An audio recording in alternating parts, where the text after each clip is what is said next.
Where am I going to be?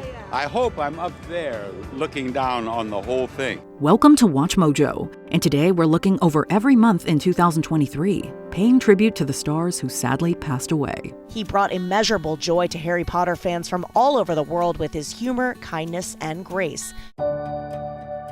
January, Lisa Marie Presley. The world went speechless the day that Elvis died. Elvis Presley's death deprives our country of a part of itself. People again struggled to find words when Lisa Marie Presley suddenly passed away at age 54. Being the only child of Elvis and Priscilla, Lisa Marie Presley entered this world under the public's magnifying glass. While she dedicated much of her life to preserving her family's legacy, Presley was an accomplished artist in her own right, with 3 albums, one of which went gold.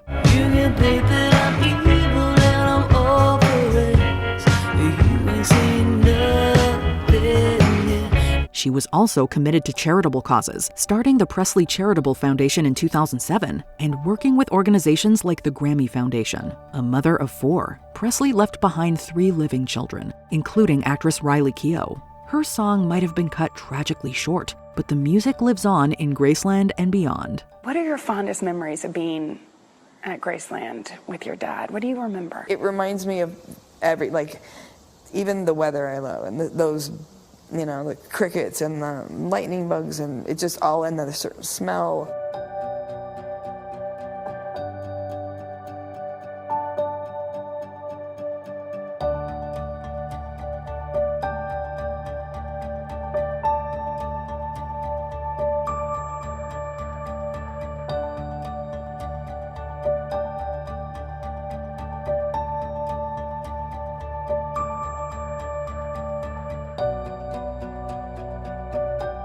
February, Raquel Welch. A rep for the actress tells ET Raquel died peacefully on Wednesday following a brief illness. Following her breakout role in Fantastic Voyage, Raquel Welch made cinematic and pin-up history with her fur bikini from 1 million years BC. In the pantheon of Hollywood sex symbols, Welch perhaps made the greatest impression since Marilyn Monroe. Like Marilyn, Welch's impact went beyond beauty. She helped pave the way for female action stars with roles like Detective Eileen McHenry in Fuzz and the titular character in Hannie Calder, the latter being an inspiration for Kill Bill.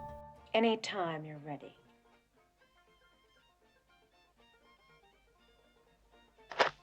Welch had sharp comedic timing as well, as demonstrated through her Golden Globe-winning work in The Three Musketeers and a hilarious cameo as herself on Seinfeld. Miss Welch, I do need to talk to you about a little problem regarding your performance. What kind of problem? She might have been underappreciated in some circles, but Welch left this world a true icon who will continue to bedazzle.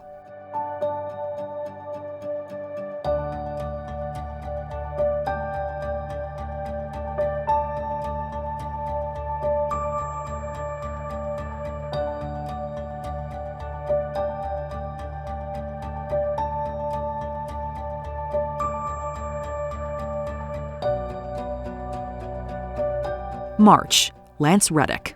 From the early 2000s onward, this character actor was among the most familiar faces across television, appearing on Oz, The Wire, Lost, and Fringe. And this data stream, you think it may be connected to what killed those people? Even if you took his face out of the equation, fans could immediately recognize Lance Reddick's distinct voice, which he lent to various animation shows and video games. Were we married when you two were stranded on Delphi 6 for 3 days? Because I sensed something was weird when you came back. In feature film, Reddick was best known for playing Sharon, the always reserved and professional concierge of the Continental. John Wick Chapter 4 would unexpectedly be a posthumous release, arriving in theaters a week after Reddick passed. It was just one of several projects that Reddick didn't get to see to the finish line. Busy to the end, Reddick was an actor's actor who could stand out even in the smallest of roles. Lance was taken from us far too soon. Thank you for your overwhelming love, support, and beautiful stories shared on these platforms over the last day.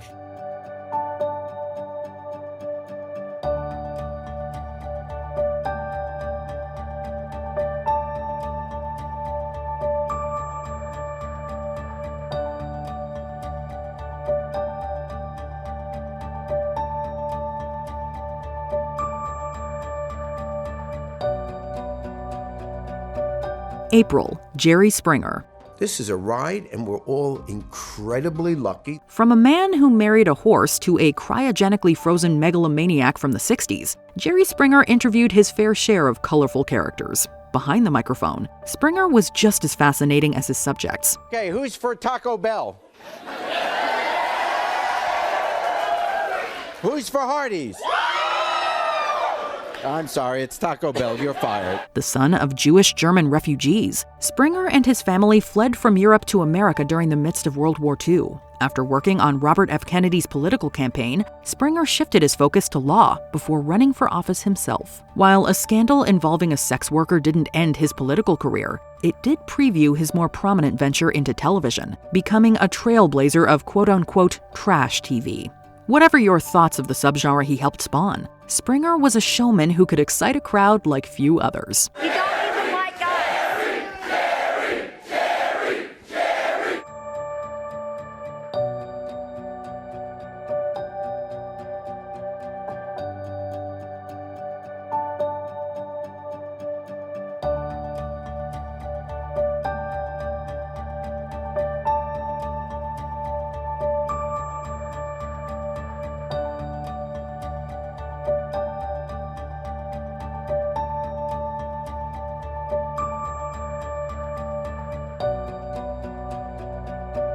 May, Tina Turner. Throughout the 60s and 70s, it was hard to separate Tina Turner from husband Ike. It was 1977 when I left Ike Turner.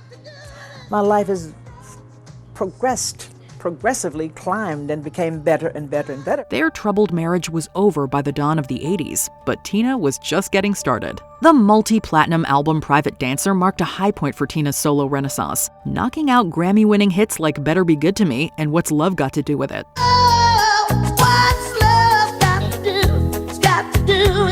With further success awaiting in the 90s, it was no longer Ike and Tina. Say the name Tina in any music circle, and there's only one person they can be talking about. This queen of rock and roll retired following her 50th anniversary tour in 2009. In the wake of her passing, listening to any lyric reminded us why she was the best. You're simply the best.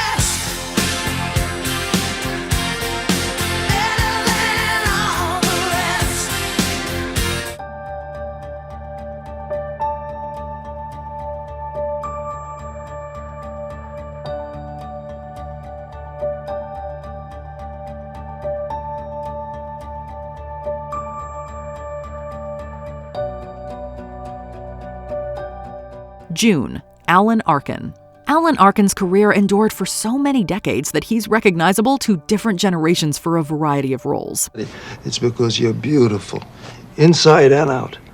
Those who lived through the 60s witnessed his Oscar-nominated breakthroughs in The Russians Are Coming, The Russians Are Coming, and The Heart is a Lonely Hunter. Arkin would headline comedies like Catch-22 and The In-Laws throughout the 70s and 80s before taking on more supporting roles in the 90s. Don't you come in here. I want you out of my life. Shell, I would like to oblige, but I have a conscience. Go away from me. I can't. Don't look at me or talk to me. Although fewer leading roles were coming his way, the latter half of Arkin's career brought some of his most memorable performances, including his Oscar-winning work in Little Miss Sunshine. Like Grandpa Edwin Hoover, we wish Arkin could have stuck around longer, but he left us with plenty of laughs, wisdom, and quotable lines.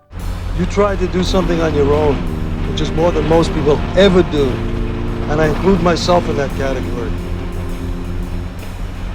You took a big chance. It took guts, and I'm proud of you.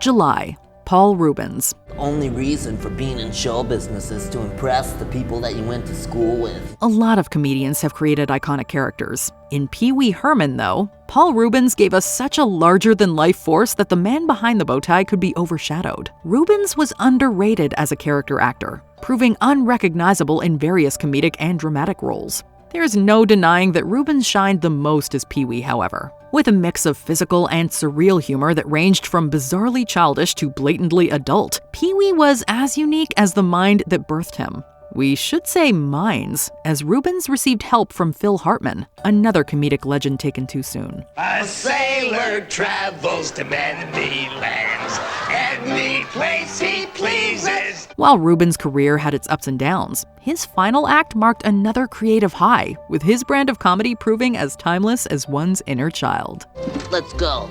Let's go. Don't you want to see the rest of the movie? I don't have to see it, Daddy. I lived it.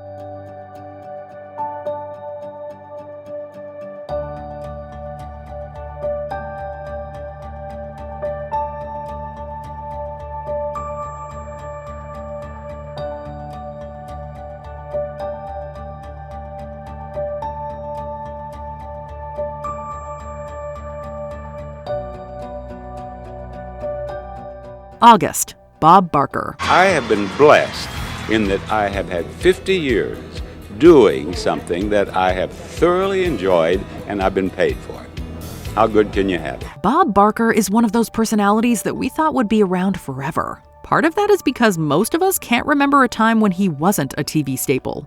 Barker's game show career went back even further than some might expect, hosting Truth or Consequences from 1956 to the mid-70s. Of course, The Price is Right proved to be his longest-running gig, having contestants come on down for 35 years. I'd love to punch that guy in the face right now, but I can't, because I'd get in trouble. I bet you got a lot of that on Let's Make a Deal. It's The Price is Right, Happy. Oh yeah, sorry. Even after Barker retired from hosting, he remained a presence in television and animal rights activism. Barker beamed with youthful energy well into his twilight years, so much so that we sincerely believe he could have taken Adam Sandler. Passing 4 months shy of his 100th birthday, Barker was the host with the most. Bob was an amazing man who set the gold standard not only for his performance on camera, but for his off-camera love and support of all animals, big and small.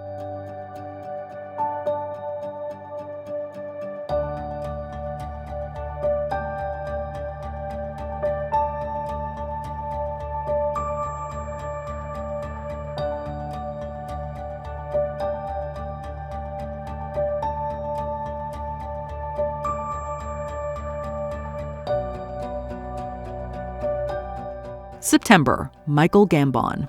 This Irish-English actor had already delivered a vast collection of performances spanning theater, film, and television upon inheriting his most famous role. Happiness can be found even in the darkest of times, if one only remembers to turn on the light. Given the passing of Richard Harris, Michael Gambon did not become Albus Dumbledore under the happiest of circumstances. Yet his cast members quickly came to recognize him as an integral part of the Potter family, just as Dumbledore mentored Harry. Younger cast members looked up to Gambon as a role model. I have a wand and a stick, and I meet all these fellows, and they've all become my friends, so it's become a highlight of my life. When Gambon passed at 82, 2 particular Dumbledore lines came to us. One was from Gambon's debut as the character. The other was from his final turn as the Wise Wizard. Gambon lived with love, and whenever we think of his legacy, a light will surely spark. Do not pity the dead, Harry. Pity the living. And above all those who live without love.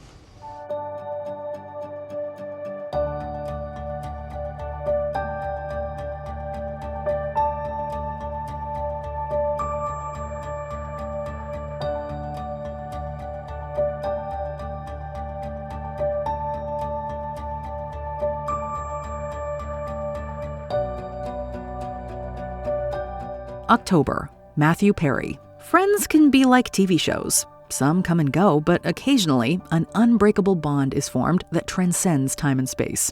Chandler, you don't want to miss this. This is the birth of your child. It's the miracle of life. All right. Wow, that is one disgusting miracle. Even almost 2 decades after its conclusion, the cast of Friends has been there for us. When Matthew Perry died, it genuinely felt as if we had all lost a friend. Beyond his career-defining role as Chandler Bing, Perry lent his signature sarcastic delivery to several successful films, from Fools Rush In to The Whole 9 Yards. Open about his personal life, Perry was also an inspiration to those seeking to achieve sobriety. If they've gone through anything close to what I went through, I can come in and help. It felt like Perry had so much left to do in acting and advocacy. Even in death, Perry will continue to impact us like a true friend. This is harder than I thought it would be. Oh, it's gonna be okay.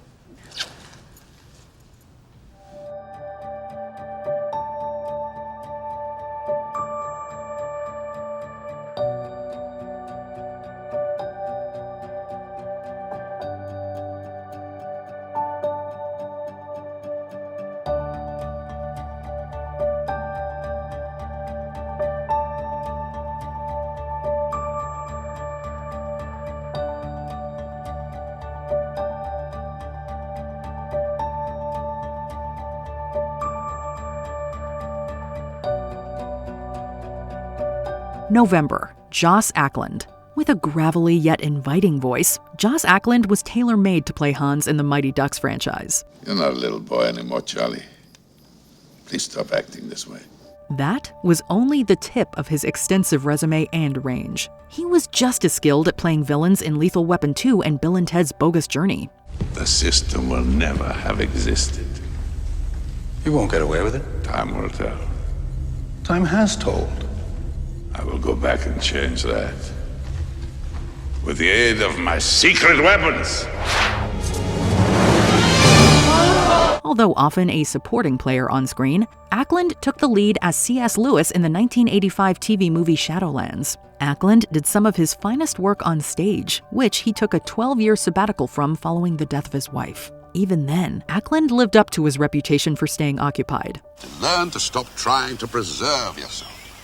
Once you let yourself go head first, without worrying where you're going to land or anything, it works. You're a diver. By the time he passed at 95, Ackland had over 130 credits across multiple mediums. Some perform for money. Ackland performed because he needed to.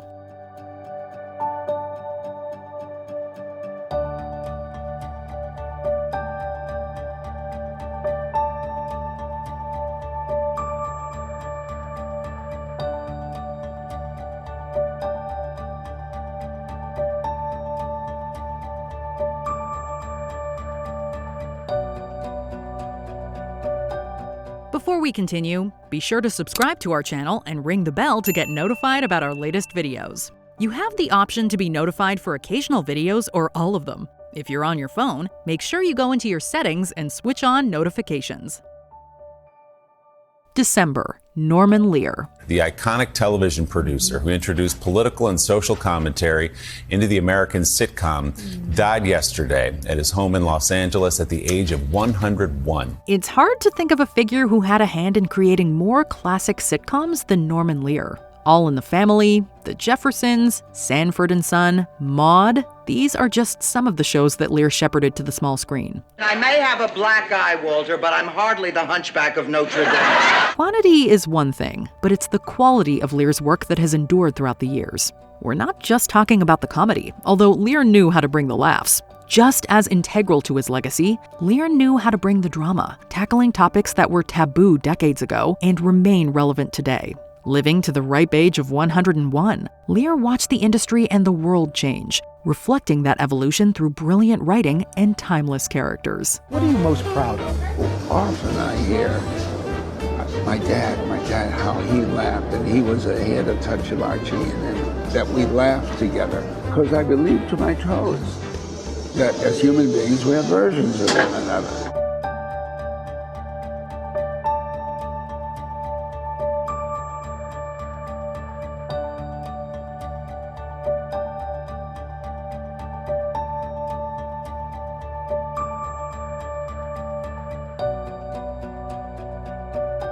Which late celebrity left the greatest impact on your life? Share your memories of them in the comments. We will always remember him for his warm smile and good nature.